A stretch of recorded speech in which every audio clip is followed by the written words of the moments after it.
Neil commented, most of the individuals who came home after their overseas service very seldom spoke of their wartime experiences. And when they passed away, so did their stories. The Lakefield Wars Veterans Project was an attempt to tell some of their stories. Through the efforts of Don Webster, Neil Wasson, Sheila Garrett, funding was received from the federal government. The funds were used to create the website and obtain military files from Ottawa with which to write their stories. The original mandate was to have 150 on the website. There's now 167. Once the files started to arrange, Don Webster went immediately to work, as Neil explained, researching and writing the profiles, with Sheila and Neil looking into the family background. In the fall of 2015, Don approached me and asked me if I'd be willing to give him a hand. That was because I had spent some time writing my father's story. Not knowing the full extent of what was involved, I told Don that it would be an honor for me to be part of such a project. For the next 3 years, Don and I shared the load of writing the military profiles. Having said that, Don carried the major part of the load when it came to writing the cover page with the veteran's picture, brief synopsis of the war material, his ribbons.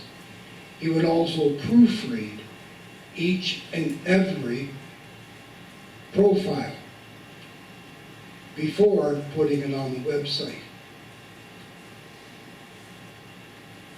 He also researched all of the history of the ships and whatever that was applicable to their stories. And all of this while developing the website with a techie. For me, this would become very much of a journey of discovery. To begin with, the files were all from World War I, an area that I had very little knowledge of or experience in. While reading the files, I'd have to get used to interpreting the myriad of military abbreviations and terminologies, which were quite mind-boggling. You also had to get used to all the different handwritings, because every file was written by a different person. It ranged from just basically hand scratching to full-on script. I also had to learn to write in the military file, that in the military manner that Don expected. And I'll tell you, when I first started out, that was challenging. The first couple of profiles that I sent to Don, I thought were pretty good. They came back with more red than black. But I finally got the hang of it, and I hit a eureka moment when one day I sent a profile to him of a First World War veteran, and Don sent notice back to me, posted as sent. When going through the files, you would often discover gaps in between entries that range from a few days to a few weeks to months, up to a year. Well, this was a whole gap in the story. One day, through my research, I discovered a website on the Library and Archives in Ottawa that have each and every war diary of each Canadian unit that served overseas. And I brought this to Don's attention because these war diaries filled in the gaps between the entries.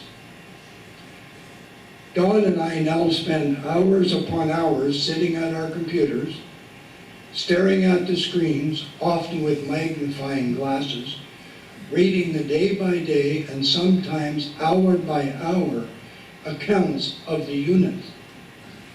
These entries proved to be very useful when it came to filling in the gaps. They also put into very close contacts of what the men were experiencing while they were in the trenches. And in some cases, when they were wounded or killed in action, you could find out the specific circumstances right down to the hour of when it happened. And in some cases, you actually came up with the person's name. Through these readings of the war diaries, I became very aware of the brutal conditions and the misery that the men experienced in the First World War. There was the rain, the mud, the rats, trench foot, and other illnesses. There was always death. We also came across some interesting trench slang expressions that needed some research. Some of them were daisy cutters, dixies, fishtails, pineapples, potato mashers, rum jars, and sausages. None of these were as what they sounded like. Just as an example, a daisy cutter was a specific type of German mine that when it was tripped, it would pop up 3 inches out of the ground and fire shrapnel across the grass. That's why they referred to it as the daisy cutters. While this was going on, Sheila continued to spend countless hours researching the family history and coming up with the pictures that are showing on the screens.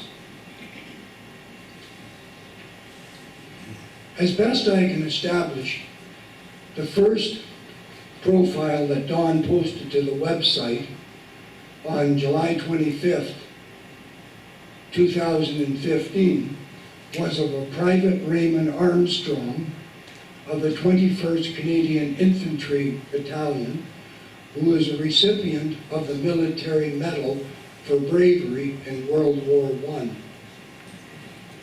The last posting was on February 11th, 2019, of a Private Richard Harrison of the 5th Canadian Mounted Rifles, who was twice wounded in World War I. The common thread through these 167 profiles were one of bravery, endurance, perseverance, and sacrifice. A number were killed, some were wounded. Of those who came home, they were forever changed by their experiences. The boys and men of Lakefield, who served in World War I, participated in all the major battlefield, the Somme, Passchendaele, Vimy Ridge, Hill 70, and the 100-Day Offensive. During the Second World War, they served in the Army, Air Force, and Navy. There were also men from Lakefield who served in the Korean War. During this time, letters were exchanged between those who were overseas and the home front. There were also poems and other things that started to appear in the local media, stories of their experiences. Tonight we will read but a few examples of these communications. I will begin with 2 short letters from my father, Staff Sergeant E.F. Morin.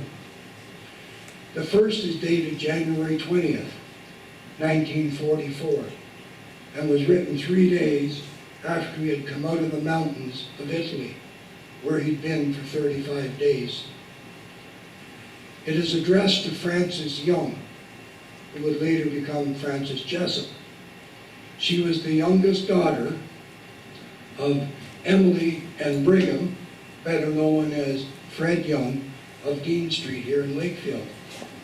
My father wrote, "Dear Francis, just a few lines to thank you, Auntie Em, and Uncle Fred for the parcel. I was sure glad to get it.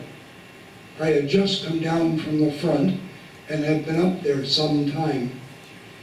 Them candy bars really went down good.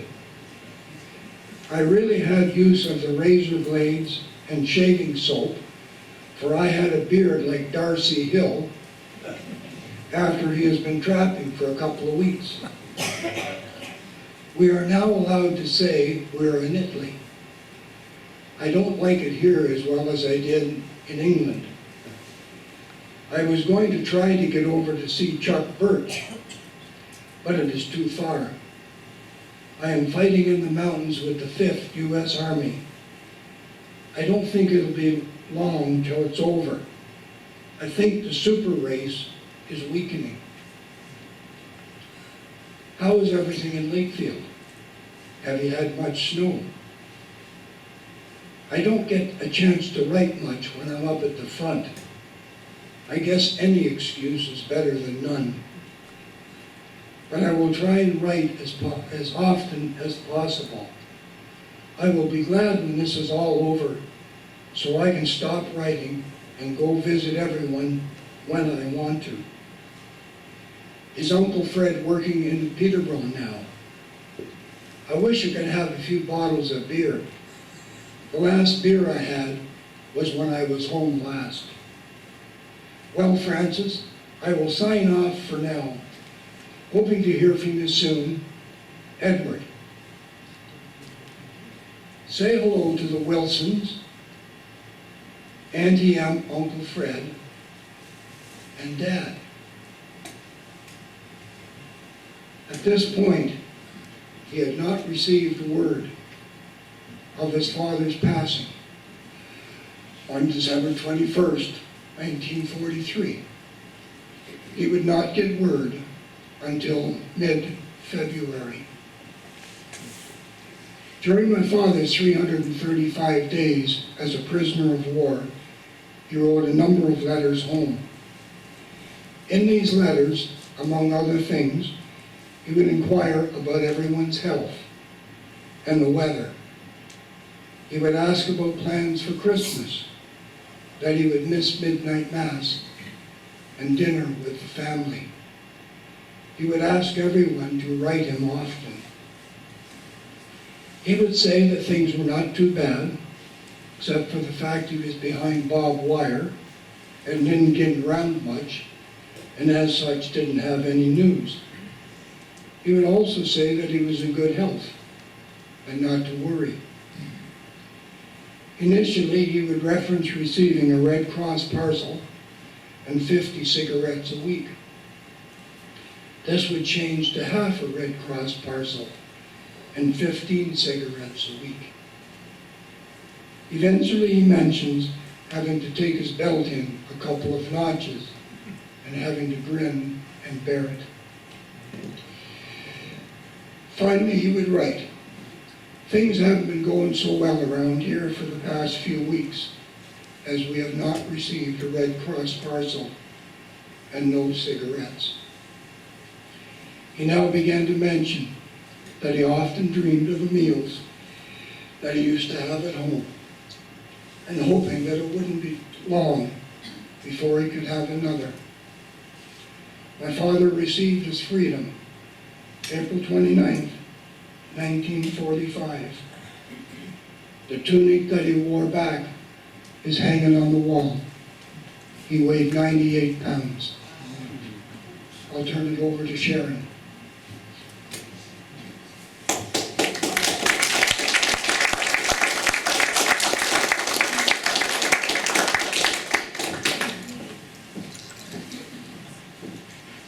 As you can see, there are lots of people that could have been chosen on that site. I chose a veteran named Mel Kidd. He was the son of John Kidd and May Burgess, born September 25th, 1894. He was the brother of Elsie, which many of us were taught by, and Clarice. He was educated in Lakefield and learned the blacksmith trade from his father. He signed up January 6, 1916 in the Canadian Army in Kingston. He was 22 years old, stood 5 foot 10.5 inches. He was sent by train to Halifax and on to the UK. He was a shoesmith in the artillery, then sent on to France. After 3 years, 2 months, he was discharged and returned to Lakefield. He married Gladys Throop and worked at the Nephilim mines, working his way up to head foreman. He passed away in 1946.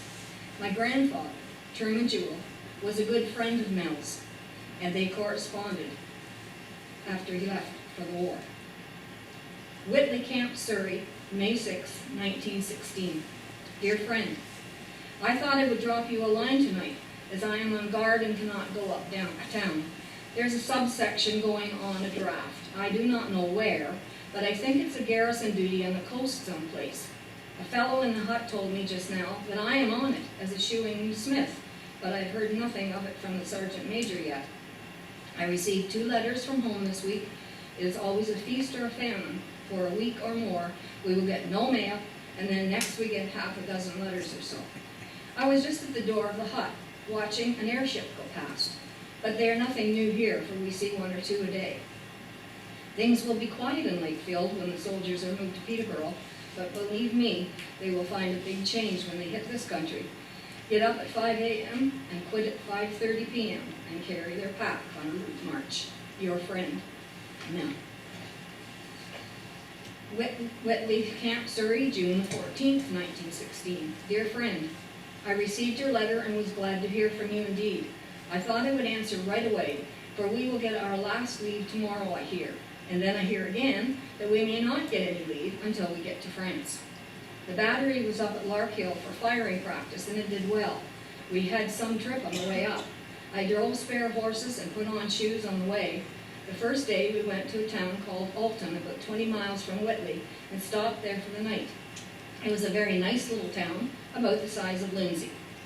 We left there at 6 o'clock in the morning and went to Winchester, one of the oldest cities in England.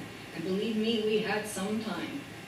The next stop we had was at a little place called Wallop, and left there at 1 o'clock in the morning and got to Larkhill at 7 o'clock in the morning, and was glad to get in, for we were tired and good and hungry. We took along a couple of blankets and a rubber sheet and slept under a tree, or out in the center of the field any place. The war is beginning to tell in this country. You can see a few girls working in the field, driving drays, buses, and doing all kinds of work in the cities. But still, there are a lot of fellows to get the uniform on yet, and the war does not look a bit like it's going to be over in a year. How is Holly, that's my grandfather's oldest child, getting along? I suppose he can play a cornet. My grandfather was a band leader. He was getting to be a big fellow. What is old John Baldson doing? He was in that band too, maybe their age. And is Etta teaching school, or is she keeping house for old John? P. Patrick and L. Schuon are both in the WAC. They will be fetching up shells, I guess, and Schuon thinks it will be a dangerous job. My, he is afraid of getting shot, I think by the way he talks, and the fellows just stuff him full. How is Miss Dunbar getting along? I've never identified who Miss Dunbar is. Your friend, Mel. France, February 25th, 1917. Dear friend, I received your letter a few days ago and was more than pleased to hear from you. I'm writing this letter in a French house, and a jolly bunch they are in it. I've had a couple of glasses of stout, a bowl of soup, and a slice of bread and jam. I do not know what they will fetch me next. Some places the French people use us fine, and other places not so good. When do the people at home think the war will be over now? I think myself that it might finish this summer. I would like to get home at Christmas, but it will be only a chance. Some fellows are betting the war will be over before the 24th of May, but I can't see it. I see by your letter that a little baby boy has been left at your place.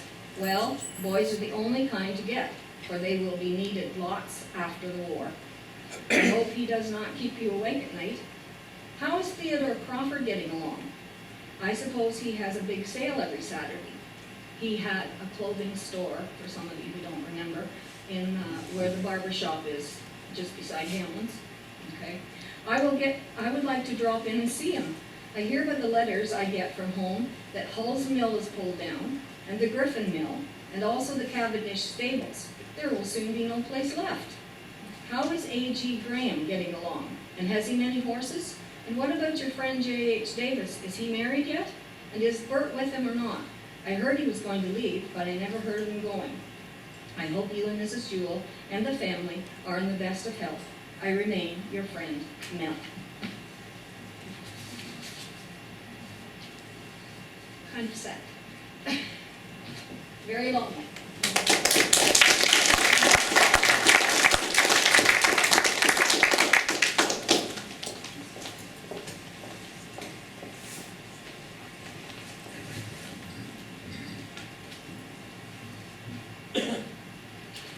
I've just been asked to read a short poem.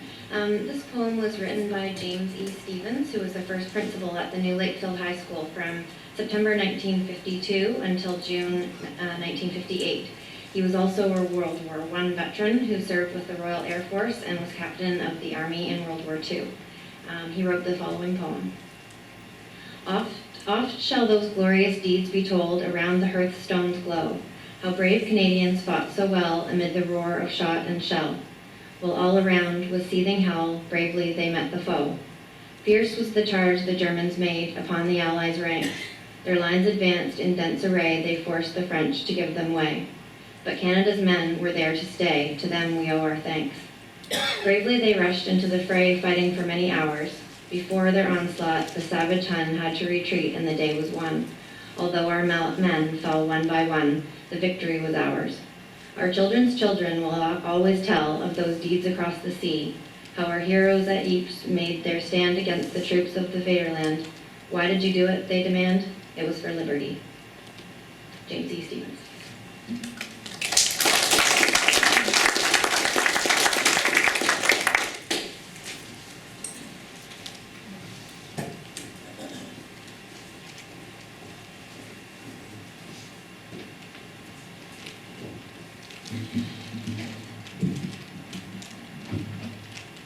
I chose a reading entitled, More Peterborough Soldiers Are Back from Overseas Service.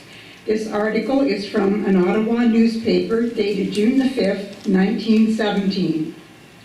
There were some touching scenes at the Grand Trunk station on the arrival of the 5:35 p.m. train last evening, when part of the wounded soldiers, the second group to reach Peterborough in the last few days, arrived home. The squad of heroes consisted of Lance Corporal J.D. McIntosh, Private William Woodrow, Private Tom Baxter, and also a former member of the 93rd, Private Charles Taylor, who went overseas with the 93rd Battalion. Friends of the returning soldiers were at the station to greet them, and the meetings were of mingled joy and sorrow. Joy for the return of loved ones, and sorrow at the nature of their wounds. Alderman Worth was on hand to represent the city, and motor cars were waiting to take the men to their homes. The most seriously wounded soldier in the party was undoubtedly Private Charles Taylor of the Chemong Indian Village, who had not only lost a leg, but had sacrificed an eye for the Empire. Private Taylor, who is an uncle of the 5 Taylor brothers, all of whom were members of the 93rd, had enlisted in the Peterborough County Unit.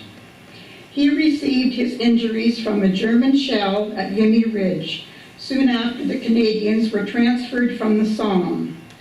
None of his friends knew that he was coming home, so there was no one at the station to meet him. How sad.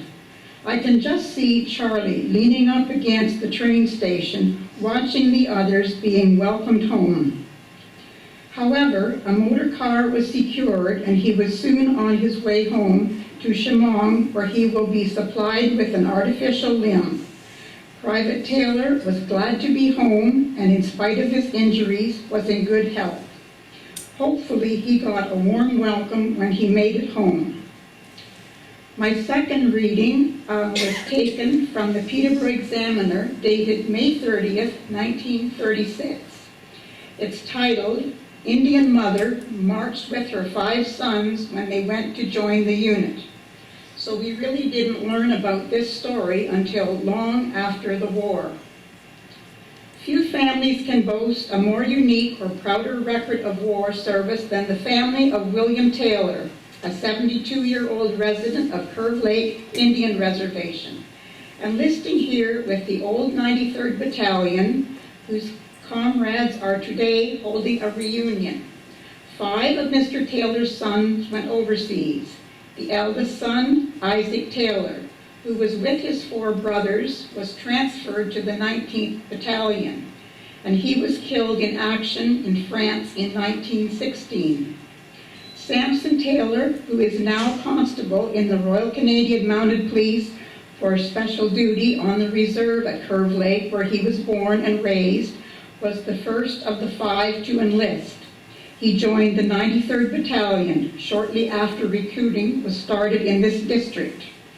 His 4 brothers, Isaac, William, Hiram, and Horace Taylor, all answered the call of King and Country some months later, and all 5 men, together with their cousins, Emmett Johnson, George Johnson, and Russell Taylor, constituted the personnel of the Curve Lake Platoon of D Company in the 93rd Battalion.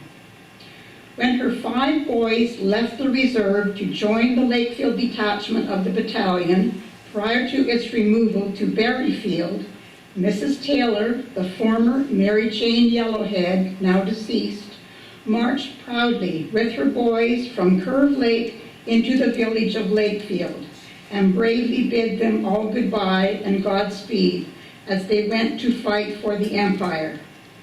That's the love of a mother. It must have been a very long and lonely walk for her back home. Upon the arrival of the 93rd Battalion in England, after it became disintegrated to supply drafts to other battalions, the 5 brothers and the 3 cousins remained together in the same platoon, in the 18th Battalion. And even after the death of Isaac, the close association between the other 7 men continued on through the remainder of the war period. Samson Taylor bears a deep scar in his left temple, as evidence of the bullet wound he received in action at Lens in 1916. It was a serious wound, and that put him in the hospital at St. Albans, near London, for several weeks. His brother Hiram Taylor was the only other member of the remaining quartet who was wounded in his neck. Each of the 7 survivors is now living in the district, some of them being at Curve Lake Reserve, others at Burley Falls, and all were planning to be present at today's big reunion. Sam Taylor told a reporter that he was hoping to bring Chief Dan Wheatung of the Curve Lake Reserve along with them as a guest. And again, as I mentioned, this was in 1936.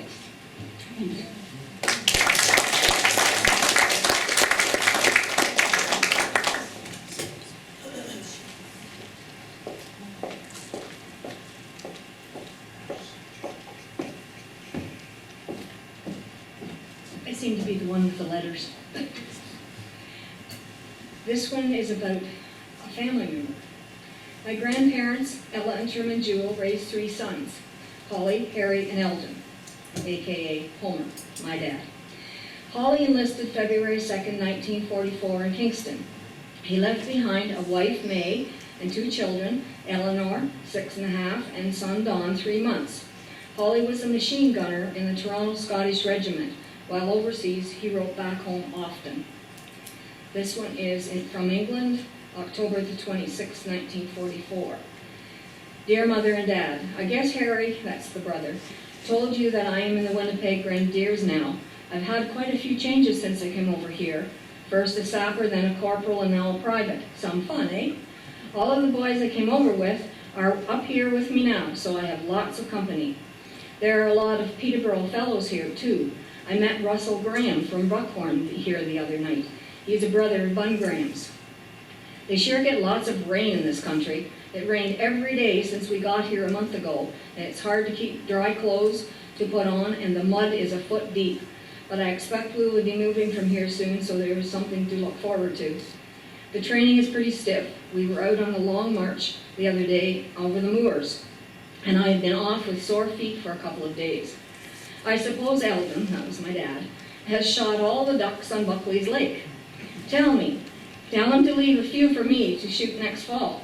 There's a lot of fish and game up in this country, but it is on the Lord's estate, so it doesn't do us much good. We had some trout last Sunday, but the boys said they found them along the creek. I guess they died of heart failure. They tasted pretty good, just the same. Tell Eldon I will write him soon, no fooling, and give my regards to him and Betty. Bye for now, your loving son, Holly.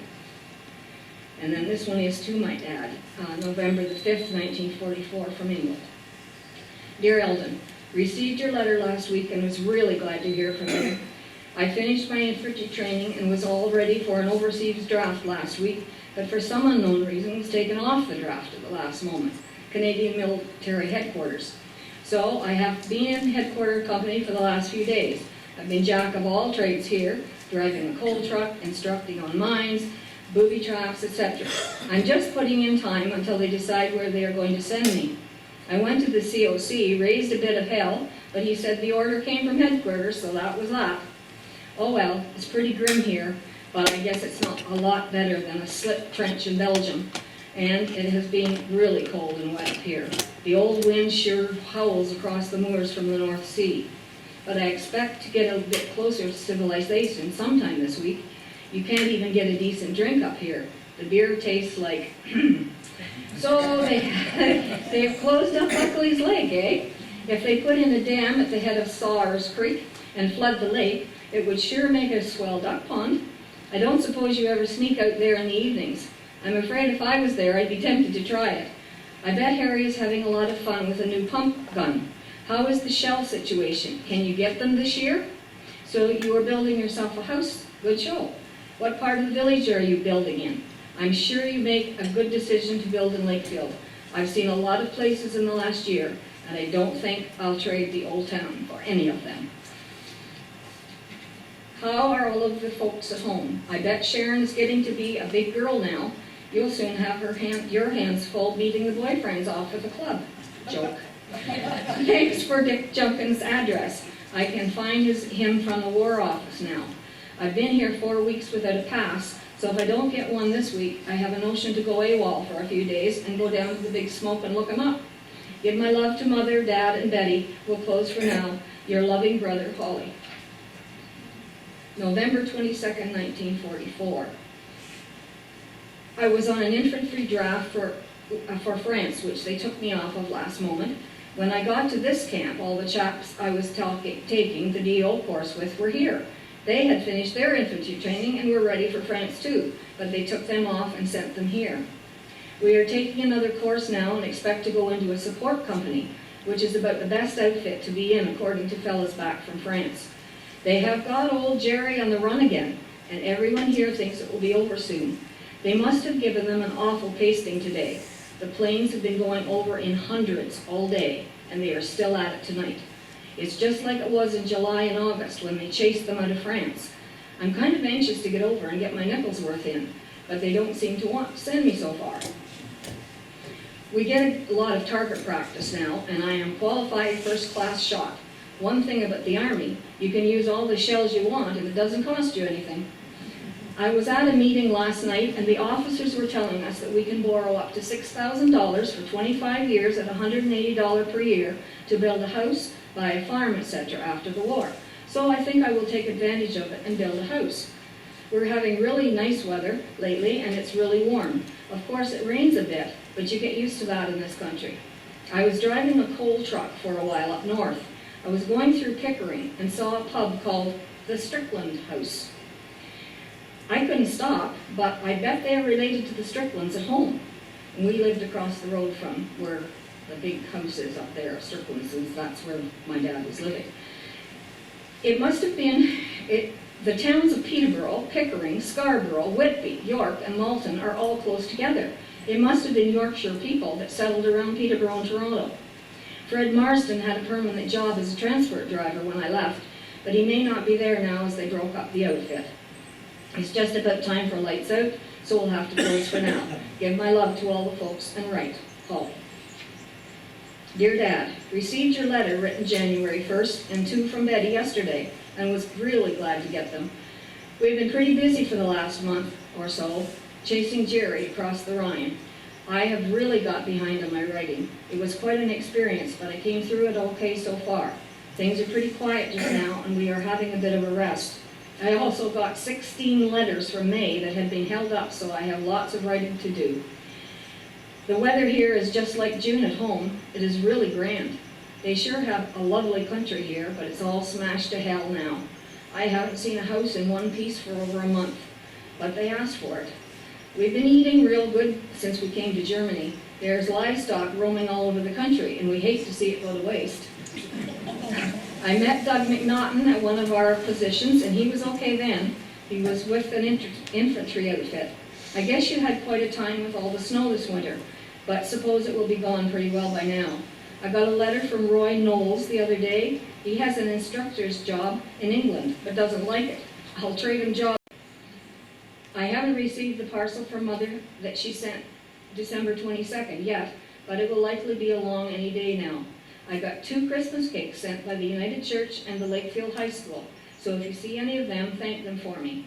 Well, I have 4 hours guard duty to do right away, so we'll close for now. Hoping this finds you and Mother well. Give my regards to all the folks and write again soon. Your loving son, Holly. Dear Mother and Dad, Germany, March 27th, 1945. Received your parcel and Harry's letter the other day. Thanks a lot for the parcel. It arrived in good shape. The canned milk and tea comes in real handy. The pickles and cake were a real treat too. I am wearing the socks Betty knit, and they are swell. Things are very quiet right now, and we are having a bit of a rest. The weather is really hot, and the dust and the flies are getting bad. It seems funny sitting around with no shirt on in the woods here, listening to Foster Hewitt broadcasting Saturday night's hockey match on Sunday afternoon. I was sorry to hear about Marky Bullock being killed. I didn't know he was with the Air Force. I met Ponzi Chapel again, but things were a bit hot this time, so we didn't have much time to gossip. Harry's new job will be a lot nicer than his old one. It was pretty dirty in the wire department. GE, 1945? I think it still was dirty.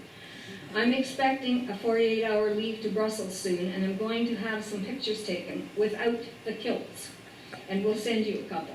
Everyone was fine in Heskler according to May's last letter, and Dawn is walking and talking all over. I hear Sharon is too, and keeps asking for Grandpa. I guess I'll have to hurry up and get home, or they won't know me. Hope Mother is feeling better after her attack of lumbago. I expected to have lumbago or something after all the mud and wet weather we went through last month, but I'm feeling fine and put on some weight. I guess the wife agrees with me. I suppose Eldon's busy on his new house. He hasn't said where he is building, and I'm curious to know. I was to a show in Holland Saturday night in the town that Tom Junkin and Jerry Stabler are stationed, but I didn't have their address, so I couldn't look them up. But I suppose they were busy getting the bridges across the Rhine anyway. The engineers have a tough job and deserve a lot of credit. We'll close for now, and we'll write again soon. Give my regards to all the folks. Your loving son, Holly. July the 9th, 1945. Dear Mother and Dad, just arrived back from England yesterday, and your money order for $20 and a letter from Dad and Harry was here. Thanks a million for the money. I had to borrow some to go on leave. Had a real good time in England.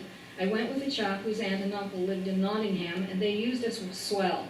We had some ration tickets with us, but they must have used a lot of their own to feed us. They even got their car out and took us through Sherwood Forest and all the local points of interest.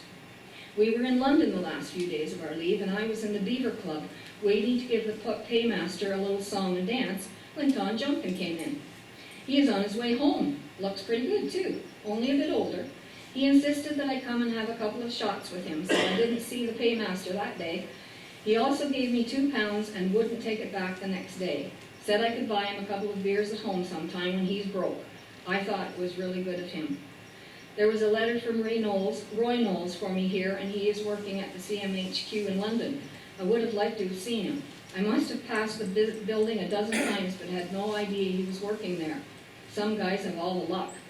I'd sure love to get off the continent. It's going to be rough on the Germans for eats this winter, and I don't enjoy watching anyone starve to death.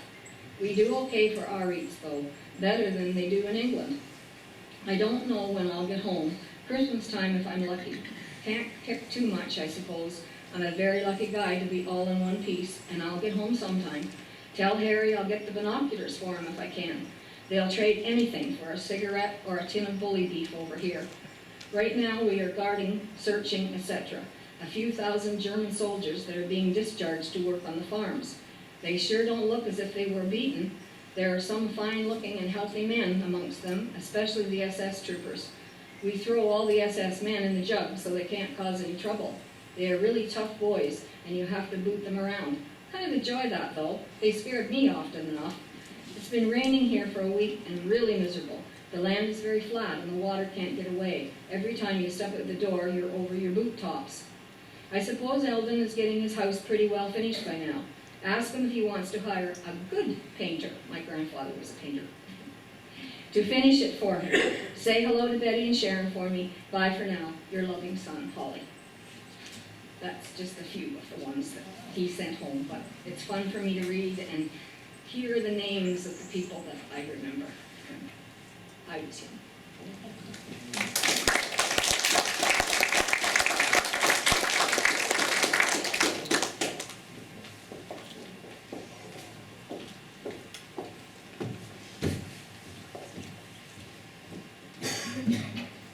I don't have letters. I was asked to do something a little different. I'm going to talk about women in wartime. War affects everyone, including the people left at home. Mothers, sisters, wives, everyone. Often they become the unsung heroes. And so I would like to present some information on a little of what used to be known or referred to as the weaker sex. Not everyone was in favor of women becoming involved in war industries, especially some of the churches. It was felt that employing women outside the home in the war industry was the surest way to destroy the family, even corrupting young girls. During the First World War, most women busied themselves by keeping the home fires burning, although there was a contingency of female nurses. In 1914, there were less than 300, but at the end of the war, there was over 10,000 nurses. There was also a large number of untrained women working as midwives or nurses helping out in the civilian life. Other jobs that employed women included bus and tram conductors, police, firefighters, and railroad guards. The munitions factory were one of the largest employers and hired most females. The munitions factories produced 80% of all the weapons and shells. The ladies received a lower wage than men. Women working, women working in some of the factories were known as canaries, as the chemical TNT caused their skin to turn yellow. This poisonous substance caused the death of approximately 400 females, as they had no adequate clothing or safety protection. I forgot to mention that only single women were hired at first, but by 1918, 40% of the female working force was married. In 1917, it was considered that women received a lower wage than men, as they were of lesser strength and had special health problems, which did not allow them to work as hard as males, even though they'd done the work during the war. Before the end of the war, women refused to accept lower pay and went on strike. Unions finally agreed to pay the same wage, but only during the war, and this would be reversed when the soldiers returned. Being a nurse in this time was exhausting and dangerous work. They had to endure the same life as soldiers when they were in the field. Nurses had to abide with a strict and uncomfortable code of conduct. Not having proper medical equipment made their lives almost impossible to bear. At the end of World War I, 45 nursing sisters had died. Through this time, the women at home still continued to knit, write letters, send care package when they could, and try to maintain a normal life for all that remained in Canada. World War II. As World War II broke out, Canada was still experiencing the ravages of the Great Depression that left many out of work. This caused some concern. As I have stated, some felt that women would take the jobs that men needed. Women must have felt a great pride when hearing the Prime Minister stress in the House of Commons in March of '42. Canadian women were the most important available resource of manpower. Before 1980, our women of World War II went unnoticed and undocumented, even though some 261,000 women worked in the Canadian war industry, 400,000 in civilian workforce, and 760,000 on farms, and countless others in the home, as well as doing volunteer work. They all had the desire to do something to help. They wanted to do more than just knit or pack parcels for their boys, and wanted the government to recognize and help them fulfill this desire. As we move forward, single or childless women were the first to be employed. Later, married women with young children joined in a part-time capacity. Finally, all the women were allowed this privilege, and provincial daycare nurseries appeared. "Roll out your sleeves for victory" could be heard throughout our nation. In September of '42, the Glamour Girl was the first woman welder approved by the Canadian government for our national defense work. The famous Bren Gun Girls appeared, and some thought this way of life might cause women not to be feminine. Not so. Nearly 42,000 women worked in shipbuilding industry. The largest and perhaps the most important war industry was the munitions with the Bren Gun Girls. They made 900,000 rifles and 244,000 light machine guns. Our LHS president, Ted, his mother worked in this area, as was Betty Jewell, Sharon's mother. The food processing with female workforce was almost as large an industry as the munitions.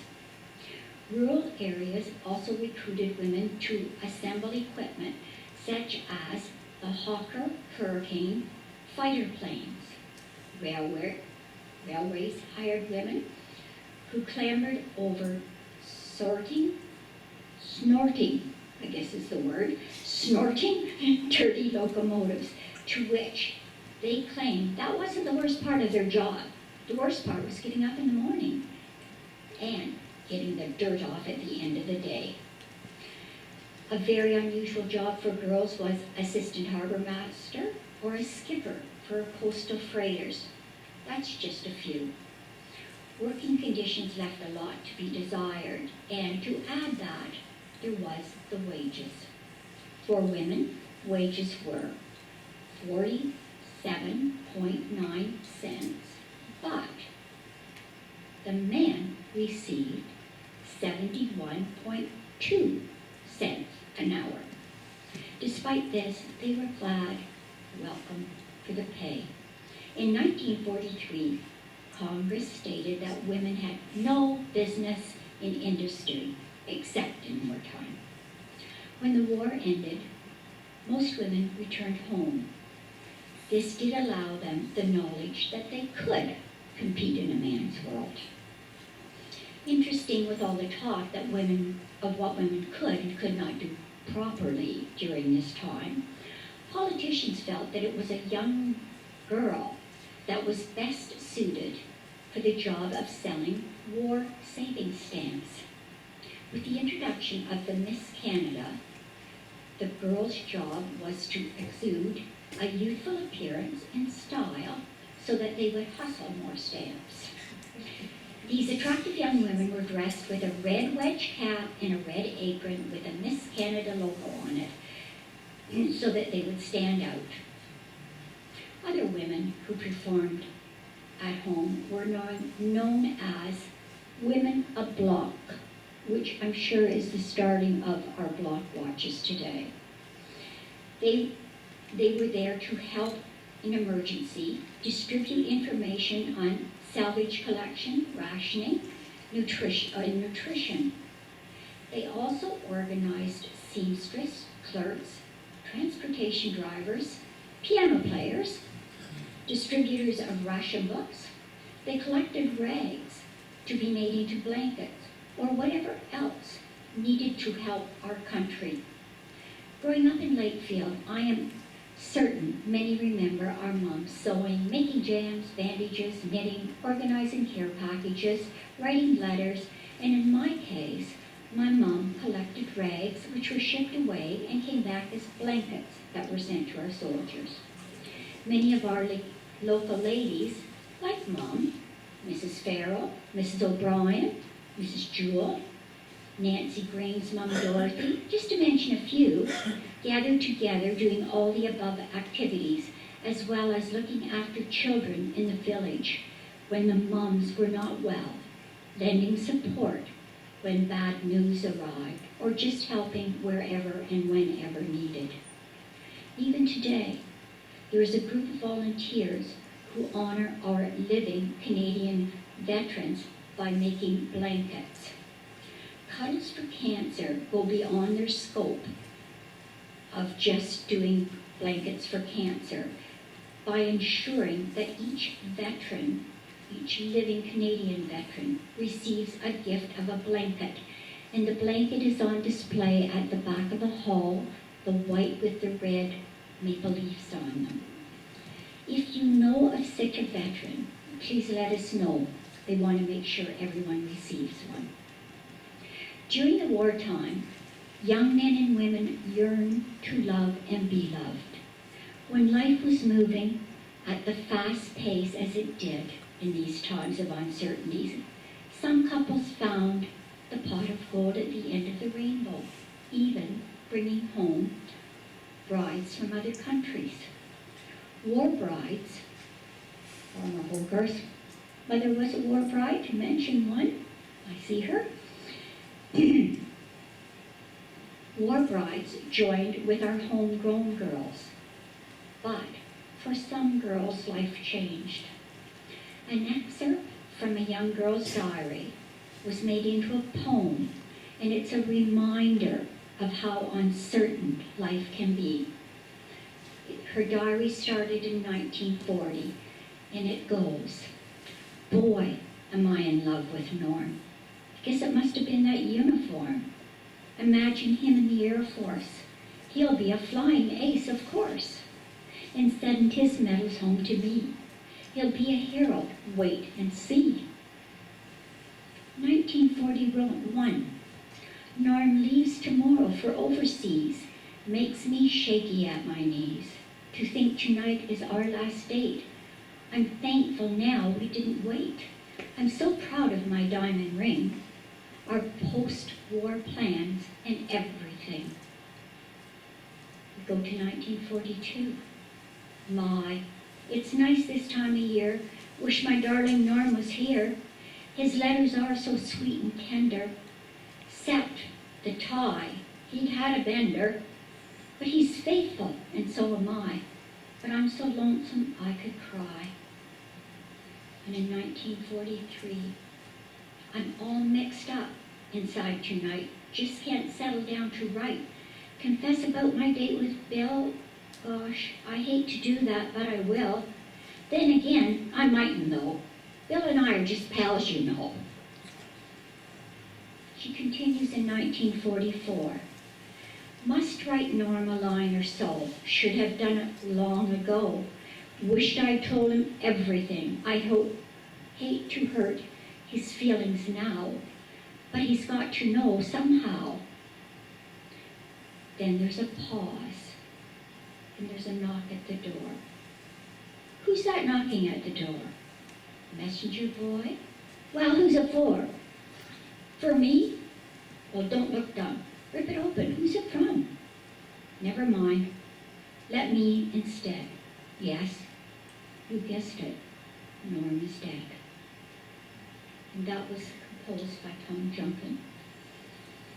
There have been many local heroes in our village, some more known than others, but all, whether you served overseas or served at home, are heroes in my eyes. Can you imagine being a parent in those times, not knowing when or where your child was? A wife, wondering if her husband would ever see their child, or just thinking about the horrible sights your loved one was dealing with. Not an easy task. I believe during these times, we were not individual families in our village, but we were one big family.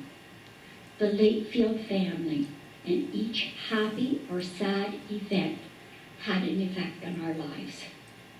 How lucky we are to have had such great parents who showed us the value of being raised in a small town, Lakefield, where we are all equal. Thank you.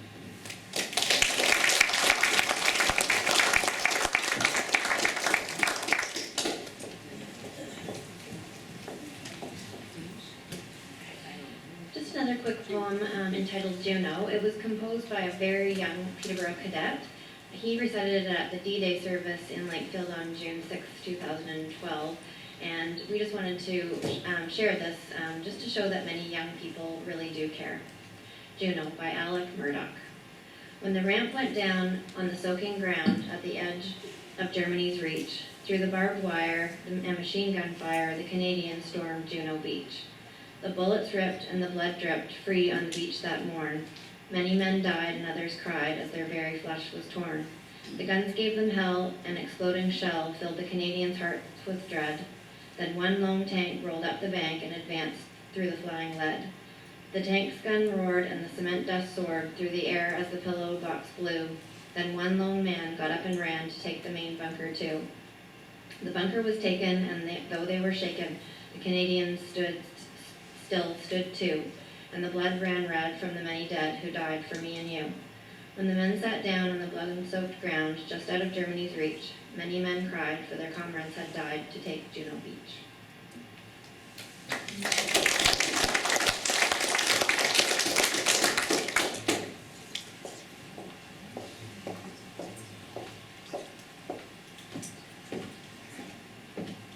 I'm back again with more letters.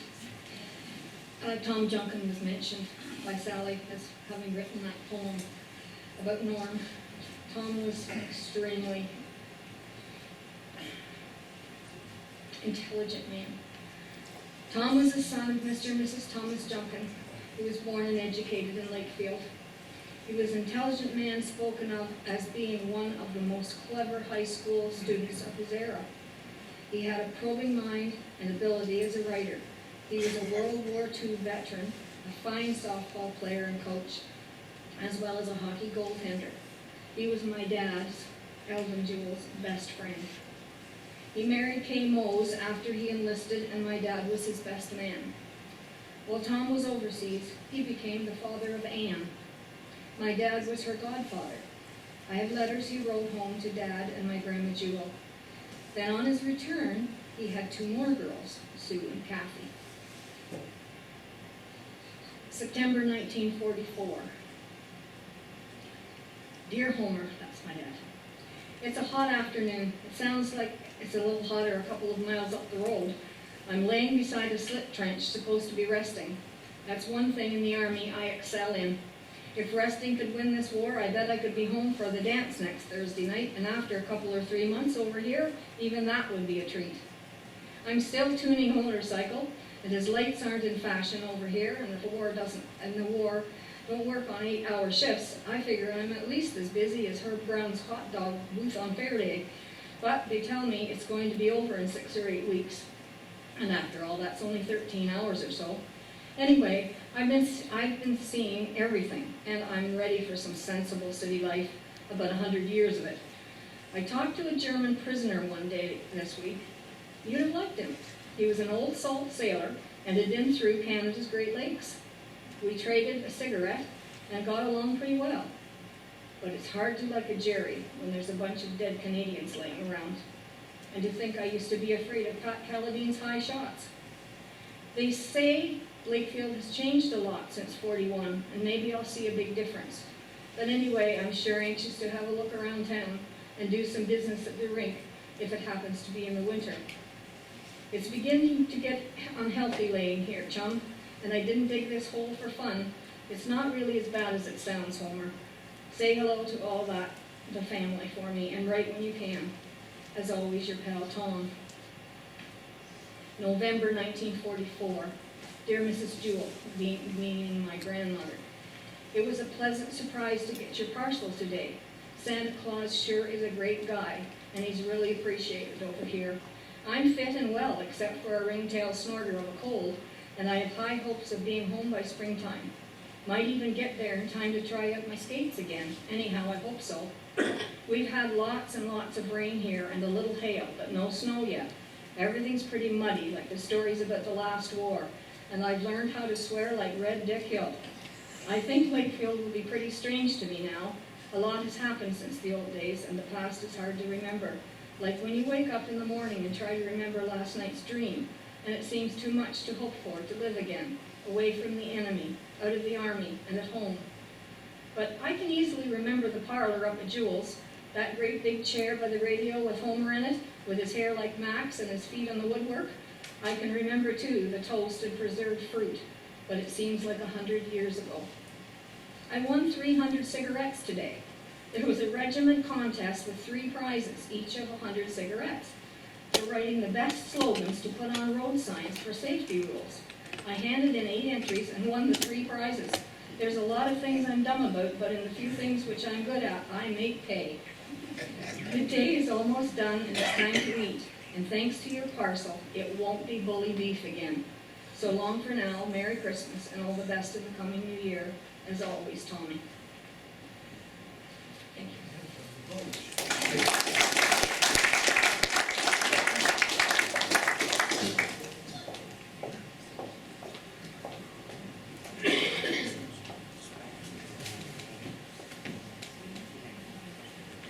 We are getting near the end. This is a view of World War II from Mud Lake by Inez Knott. She was interviewed by Patricia Heffernan for the Lakefield Leader back in November 2011. The woman is the foundation on which nations are built. She is the heart of her nation.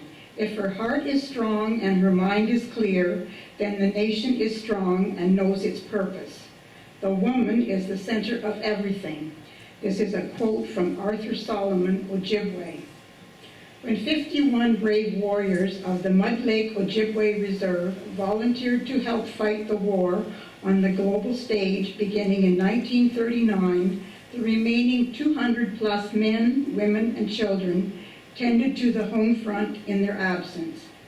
Inez Taylor was just 11 years old when all the men of Mud Lake, known today as Curve Lake First Nation, of fighting age, enlisted and began to leave the small, tight-knit community. Inez recalls the day the community said farewell to 15-year-old Alec Knott.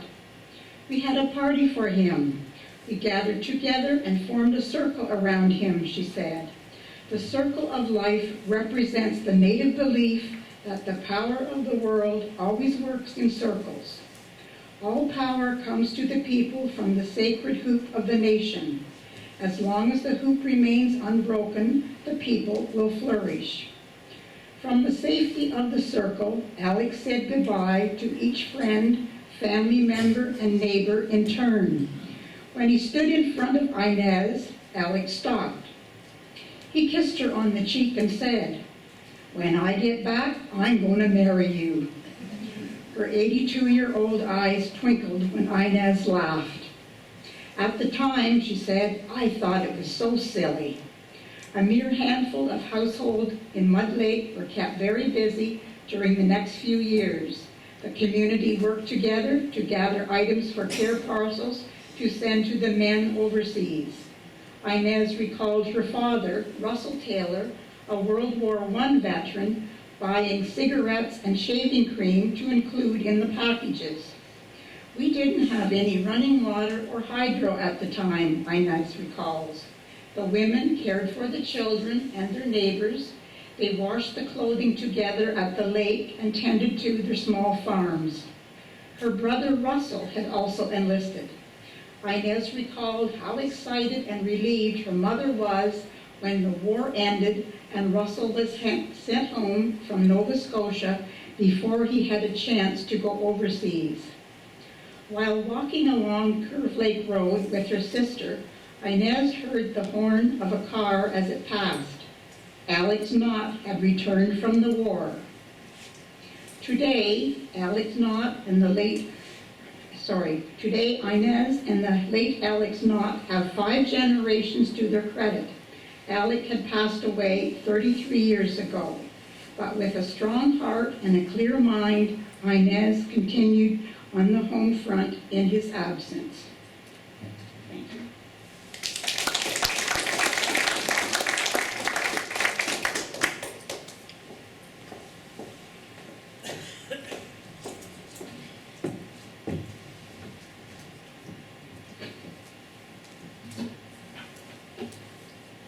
Another little poem, and again, it's by Tom Jungan.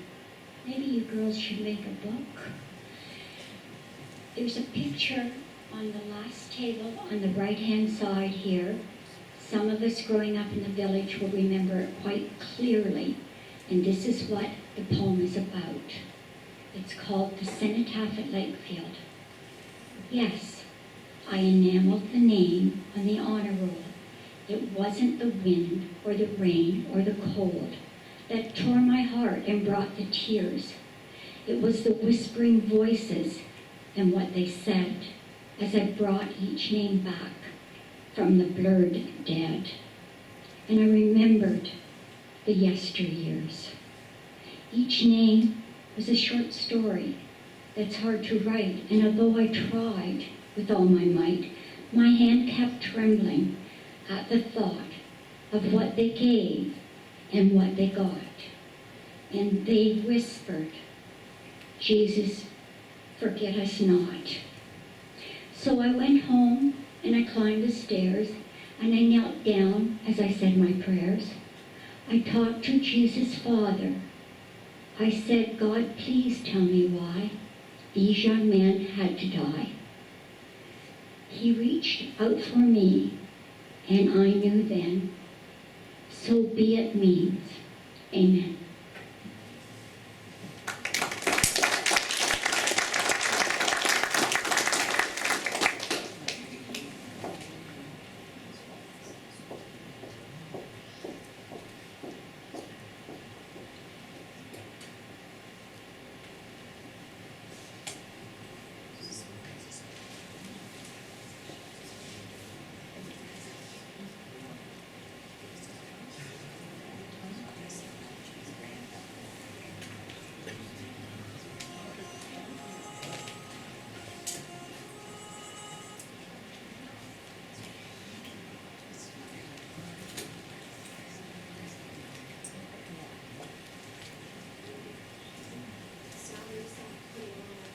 Recitation that's being said by Michelle Heffernan is actually a Christmas song that she reads. But, oh, sorry. Oh, can you?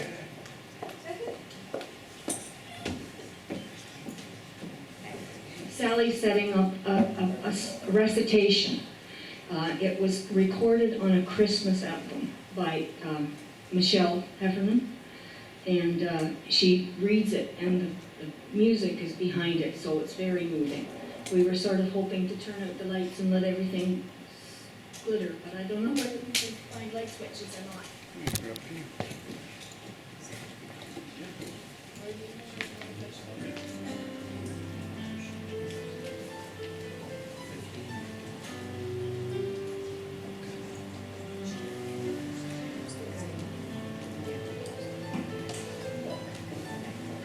A chill fills the air, stinging my cheeks.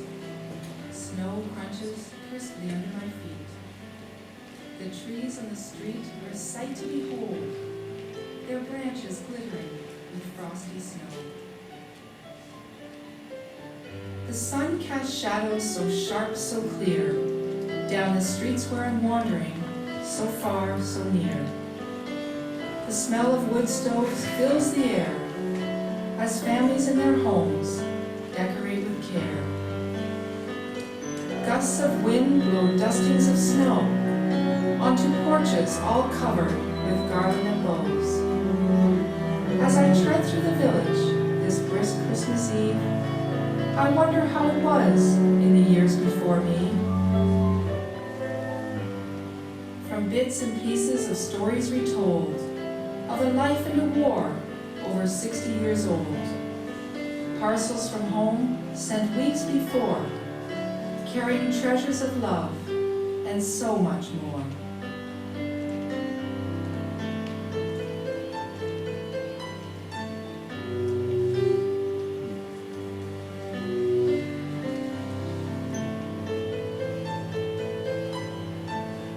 To the boys and the fathers who remained overseas, Christmas in the trenches when guns finally ceased. When the troops withdrew and sang Silent Night, did our boys picture our village so bustling and bright? In their dreams did they walk these familiar streets and laugh with good friends they happened to meet? Did they lace up their skates for hockey in the rink, laugh and cheer and replay it over a drink? Did they dream of the work they once called tough? On the farm, at the mill, making barely enough? I passed so many homes with stories of life. From one family, 9 brothers went to fight. The Lord delivered them home to our town, to be fathers and grandfathers with loved ones around.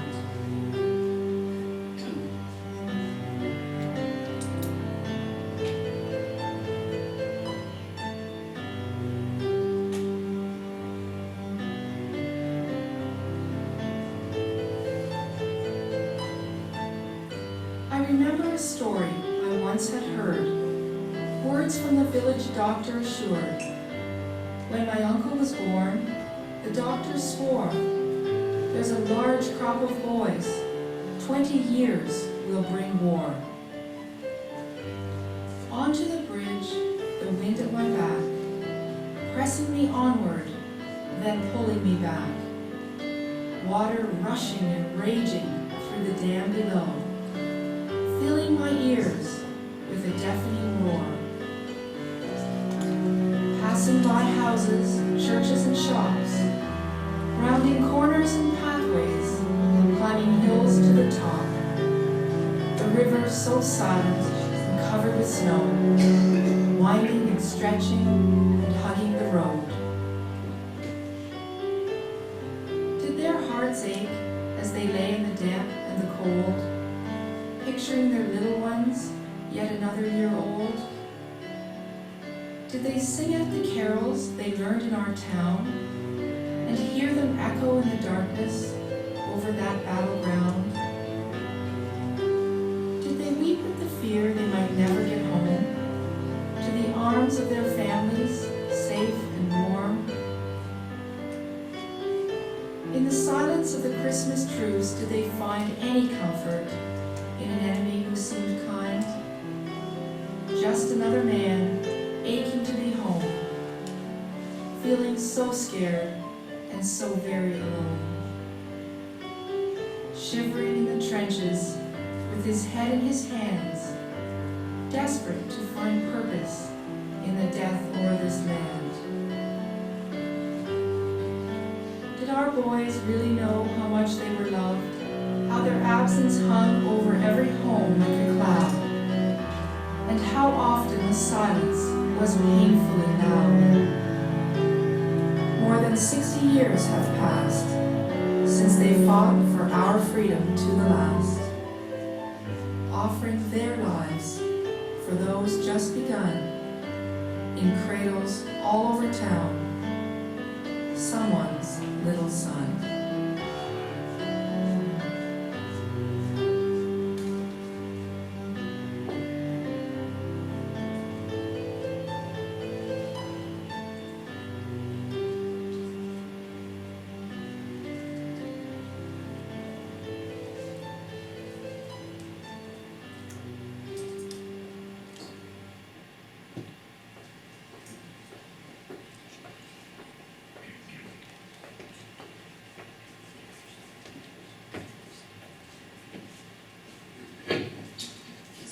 A few weeks ago, before Remembrance Day in 1983, my aunt, Ida Miller McCormick, was asked by our local newspaper if she could recount some memories of Lakefield and residents after the end of World War I.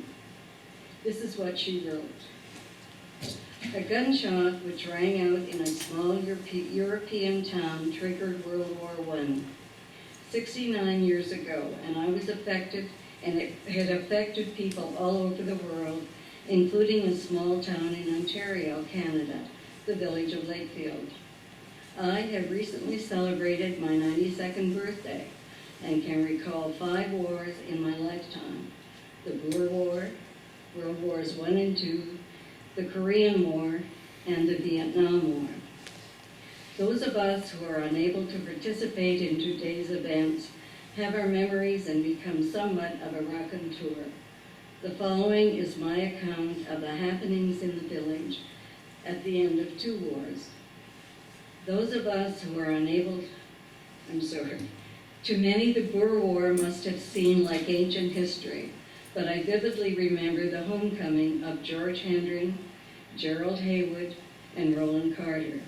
The school children gathered at the station, waving flags and singing patriotic songs, one being Soldiers of the King. We marched down Queen Street to the town hall, not the present building, where an official welcome took place. Mr. T. Benson, manager of the Traders Bank, was master of ceremonies. It was a joyous occasion. I believe this was around 1899. World War I took many fathers, husbands, brothers, and sweethearts from our fair village, and needless to say, the days leading up to November the 11th, 1918, were monitored with great anticipation by those of us who kept the home fires burning. With neither radio or television to provide us with the latest news bulletins, we depended largely upon the newspapers delivered to the Lakefield bookstore, which was the proprietor was J.W. Ridpath, and he kept us posted. Around the 10th of November, a rumor reporting the end of the war sent many rejoicing in the streets and gathering in small groups, chatting happily. Unfortunately, the news was premature and the anxious waiting began. Around midnight, I walked to the bookstore where many residents had gone to pick up the latest Toronto paper. I believe it was the Mail and Empire, in anticipation of good news. The news was encouraging and stated the armistice would probably be signed the following day. I recall Mr. Ridpath saying, "When you raise your head from your pillow tomorrow, the world will be at peace." Many who were too excited to sleep were again in the streets in the pre-dawn hours. On the corner of Regent and Albert Streets, I met Lakefield's grand old lady, Mrs. Barker. She informed me in her very British accent that she had heard the buzzers in the distance, probably from Peterborough, and she felt sure the end of the war had come. Walking toward Regent Street, I met the bank manager, and he related that a message had been received at the Lillicroft home that the war was over. The CNR train arriving at 7:30 began blowing its whistle at Hamilton's Corners and continued to the station. Immediate plans were made to hold a parade, and at 7 p.m. the Lakeville Citizens Band, many citizens and returned men proudly marched down from Queen Street, and an effigy of the Kaiser was burned in the Old Market Square, the present site of the Cenotaph. The local clergy offered prayers, and the crowd sang, "O God, our help in ages past." There were many misty eyes as the simple memory of personal bravery had spoken for all. On November the 11th, 1918, at 11 a.m., the last shot of the war was fired, and all was quiet in Europe once again. As the Union Jack was unfurled on the roof of the town hall, and I watched it flutter in the breeze, a verse came to mind. It was only an old piece of bunting, it was only an old tattered rag, but thousands have died for its honor and shed their blood for the flag. And now the watch had begun for the return of Lakeville's brave men, to whom we were deeply indebted and extremely proud. On a personal note, I remember Dad's sister, Ida, telling me about the day a train carrying returning soldiers pulled into the station in Lakeville. Village residents, family, and friends were there to greet them as they arrived. When the train stopped, the conductor opened the door, and my dad was behind him. He motioned to my dad to step forward, and with him walked to my grandmother and said, "Ellen, I took him away, and I brought him back." Thank you.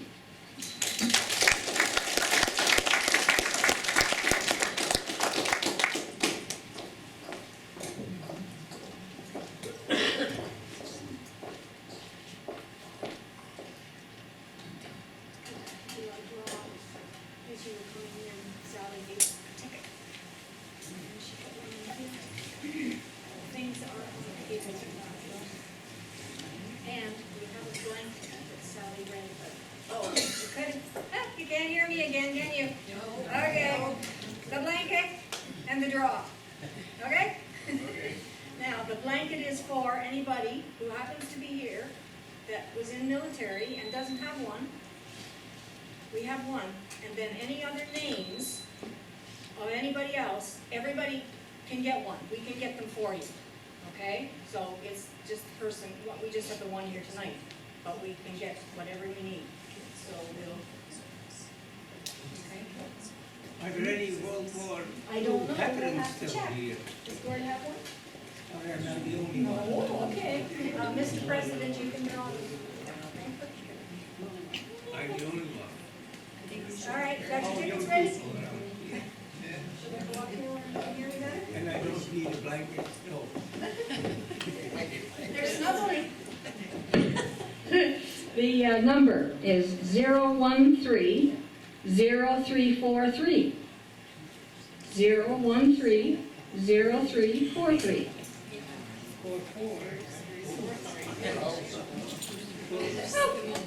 Ike? Is that you? Okay.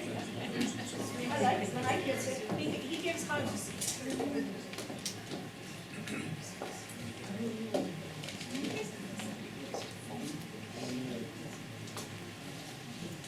Where are those veterans or people? They don't have to be veterans, just people who served.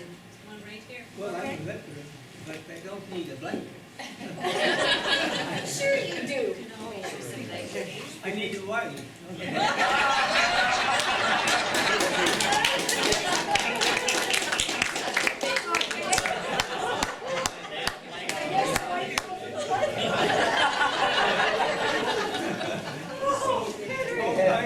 I got a wife and blanket. Oh, yeah.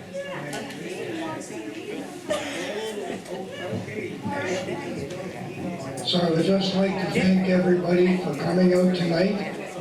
That is the Lakefield Historical Society's tribute to those who have served and those who are serving.